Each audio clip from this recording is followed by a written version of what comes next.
You are listening to the War Report. Talk about run blocking and pass blocking, and the improvements that we need to see there. Auburn got a lot of flack for not being able to run block. For Tank, there were comments constantly about, hey man, our running backs are having to dodge defenders 2-3 yards behind the line of scrimmage. And then over the last half of the season, we saw, man, these guys can run block actually. Right. Let's start with run blocking here. I want to get your thoughts on run blocking this upcoming season, what we can expect based on what you've seen from Hugh Freeze's system. You've broken down some film and taken a look at what they can do. What is run blocking going to look like? And what's good? Is it going to be more smash mouth? Is it like, how are they going to scheme run blocking this fall? It's definitely going to be a mixed bag. It's I did not see anything from under center from Hugh Freeze in any of the tape that I put on. So they're going to use more space to generate opportunities for running backs.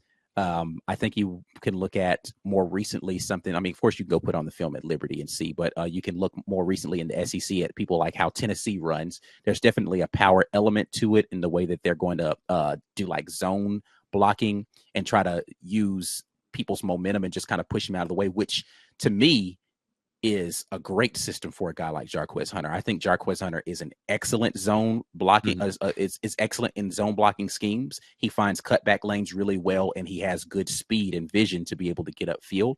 So I expect Jarquez to be able to eat in a system like that. And then, but you do have like some pulling elements that get you into some downhill blocking schemes as well. So there's going to be a variety of ways in which they're going to approach if they're going to take some elements from what I've seen from Hugh Freeze and some things that I've seen less so much from Philip Montgomery, more so from Hugh Freeze, but there should be elements of both of those in it. Okay. I mean, in Philip Montgomery's system, let's talk about that for a second, right? Like, what does he lean more towards? Because Hugh Freeze, too much to our surprise, may actually relinquish play calling. Yeah. This fall to Philip Montgomery. So what can we expect from him in terms of play calling, and what's the run pass balance that you're seeing in his system? I mean, it is he definitely is a play caller that relies more on RPO, right? So, what you're going to see, it's not really necessarily a called run versus pass. There's going to be literally. Most of the plays are a run play with a pass tag, right? So it's like there's a pass element on the backside of it, and the quarterback has to make a decision about whether it is something we're going to take the throw here or we're going to actually hand the ball off. So a lot of that is kind of baked into the same kind of play, air raid style system that he's been running. So really it's going to be dependent upon what the defense is showing as a front as to whether or not there's going to be a lot of run in that game. Okay. All right. Now let's go to pass blocking. This is something that has been a bugaboo at Auburn for a while. I would say since Bo's freshman year, fans have been complaining about pass blocking, right? And the ability to pass block and, the time the quarterback is given and the quarterback running for his life.